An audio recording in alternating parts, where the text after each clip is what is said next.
श्री स्वामी समर्थ माऊली. काल भारत आणि नेदरलँड होती. चौथी T20 आहे भारताची. भारत काल जिंकला, पण भारतानं खूप स्ट्रगल केलं काल जिंकण्यासाठी. कारण काल भारताचे बॅट्समन बऱ्यापैकी फॉर्म नव्हता काल भारताच्या बॅट्समनचा. त्यांची बॉलिंग अटॅक चांगली होती काल. पिचचा प्रॉब्लेम होता का त्या ग्राउंडचा प्रॉब्लेम होता काय माहित, पण आपल्याला वाटलं ह्या वेळेस T20 वर्ल्ड कप मध्ये भारत 300+ रन करतील. खरं, कारण की भारताची बॅटिंग लाईनअप आणि बॉलिंग लाईनअप खूप चांगली होती, सगळ्या टीमपेक्षा चांगली. पण भारतने काल 193 रन केले आणि भारताचे विकेट पण लवकर पडले काल. आता याच्या पुढं आता ऑलरेडी भारताचे 8 पॉईंट झाले. सुपर 8 मध्ये भारत ऑलरेडी गेलेला आहे. याच्या पुढे जी टीम येणार आहे, दक्षिण आफ्रिका, श्रीलंका, वेस्ट इंडिज आणि न्यूझीलंड, कोणती टीम समोर येऊ शकते. पुढं सगळ्यात टफ टीम आहे भारतासोबत. तर भारताला चांगली बॅटिंग करणं गरजेचं आहे आणि बॉलिंग अटॅक बी चांगली करणं गरजेचं आहे. याच्या पुढे दक्षिण आफ्रिका सध्या ग्रुप स्टेजला आहे. भारताची टीम चांगलीच आहे, पण भारताचा परफॉर्मन्स थोडा वीक झालेला आहे. अभिषेक शर्मा हा भारताचा प्लेअर, मेन बॅटर आहे भारताचा. ऑलराऊंडर मध्ये, स्पिन अटॅक मध्ये बी चांगला बॉलिंग वगैरे करतो, पण तो भारताचा ओपनर आहे. मागील T20 वर्ल्ड कपच्या 3 मॅच मध्ये गोल्डन डक झालेला आहे, 0 रन फक्त. पहिली मॅच खेळला होता तो USA सोबत 0 रन. दुसरी मॅच तो खेळला नव्हता, त्याला आजारी असल्यामुळे तो मॅचच्या बाहेर होता. तिसरी मॅच पाकिस्तान सोबत होता, 0 रन. ठीक आहे, आजारी असल्यामुळे तो खेळला नसेल, त्या प्रॉब्लेममुळे ते विकेट पडली असेल. पण जी कालची मॅच होती 18 तारखेची नेदरलँड सोबत, परत 0 रन. थोडे भारताचं टेन्शन वाढली, कारण की मेन बॅटर भारताचा, ज्याने T20 मॅच मध्ये भारताला 250-300 रन करायला शिकवलं, फास्ट खेळण्यासाठी शिकवलं. पूर्ण 6 ओव्हरमध्ये 70-80 रन, 100 रन करायला शिकवलं. तोच मेन बॅटर आज फॉर्म मध्ये नाही. मागील त्याच्या 7 इनिंग सांगतो मी. न्यूझीलंड सोबतची 4 मॅच होते बघा, सिरीज होती भारताची T20ची. पहिल्या मॅच मध्ये भारताला 0 वर आउट होता. सेकंड मॅच मध्ये तो 68 रन केले त्याने 20 बॉलात न्यूझीलंड सोबत. थर्ड मॅच मध्ये 0 रन केले, परत गोल्डन डकवर केलता तो. चौथ्या मॅच मध्ये त्याने 30 रन केले फक्त. म्हणजे मागील 7 इनिंग मध्ये तो 5 वेळेस गोल्डन डकवर गेलेला आहे.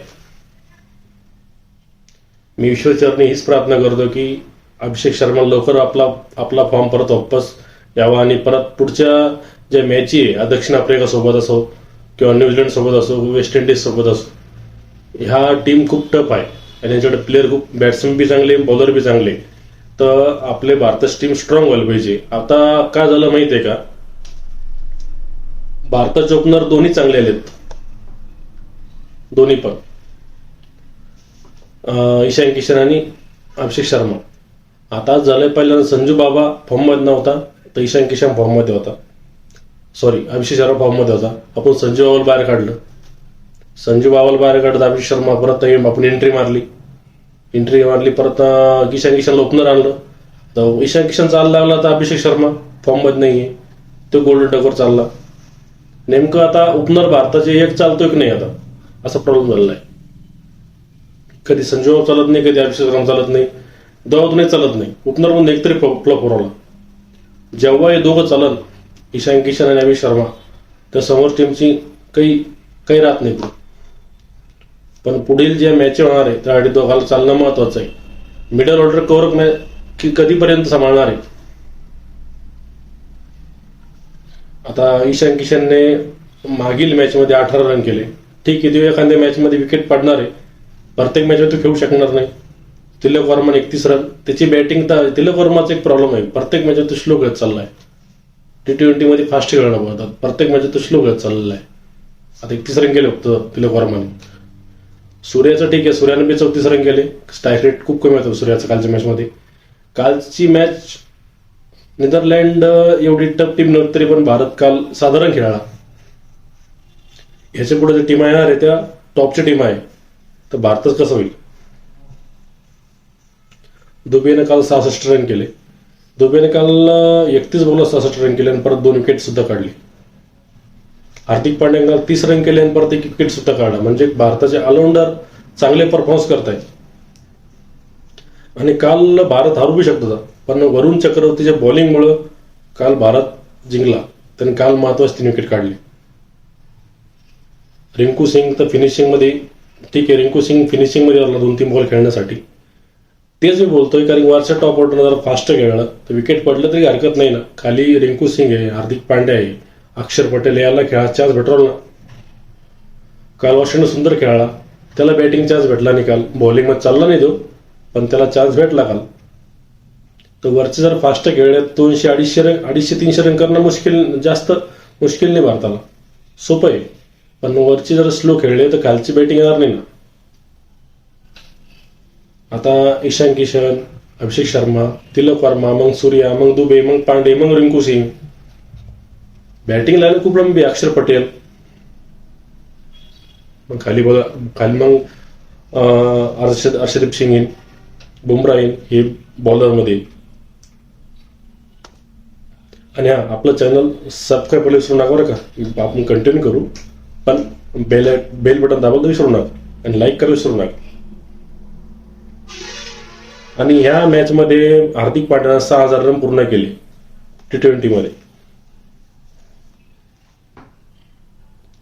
आणि तिलक वर्मा कधी बॉलिंग बी करतो, कारण तो ऑलराऊंडर मध्ये. रिंकू सिंग बी ऑलराऊंडर आहे, तो स्पिन अटॅक करतो. नेदरलँड बऱ्यापैकी काल लढत दिली बॉलिंग मध्ये पण.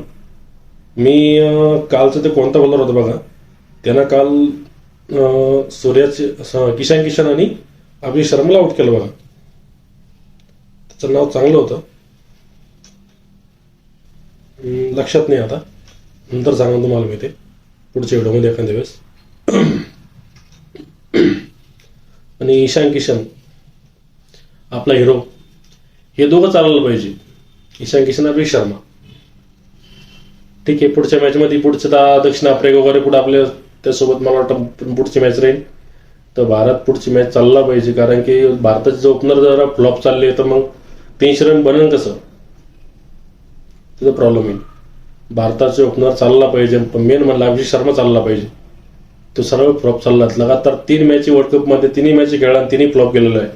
आता पुढची मॅच, आता प्लेअर चांगला आहे तर खेळू शकतो पुढची मॅच. आणि फायनलला जर चालला तर चांगली गोष्ट, कारण की फायनल जर चालला तर मागील मॅच कोण लक्षात ठेवत नाही तो कसा खेळला काय खेळला. पण फायनल जर त्या शतक वगैरे मारलं आणि मॅच विन करून दिली तर लोक आजकाल कोण बघतं माहिती का, फायनलला कोण चाललं, आपल्याला मॅच कोणाची जिंकून दिली ते बघतो लोक ऐन टाइमावरती. बघू आता पुढचे मॅच कसं खेळत होतो.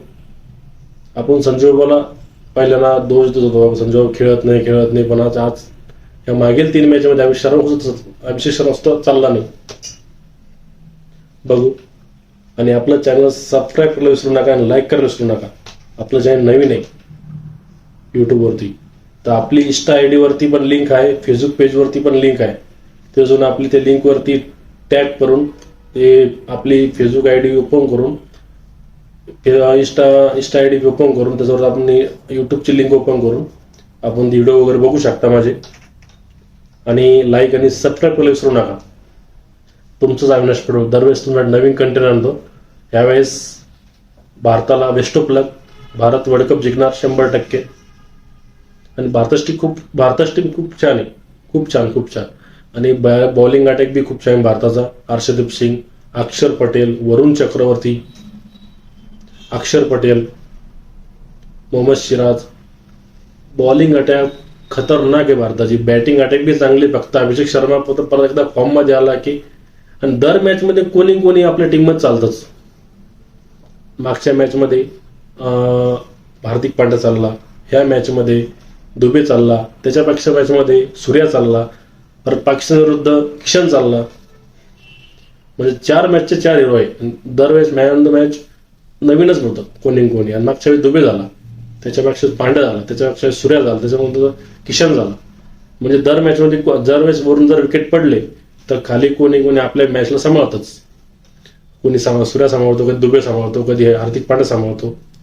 जेव्हा हे सगळे चालतील तेव्हा 350 रन बनायला बी टाइम लागणार नाही.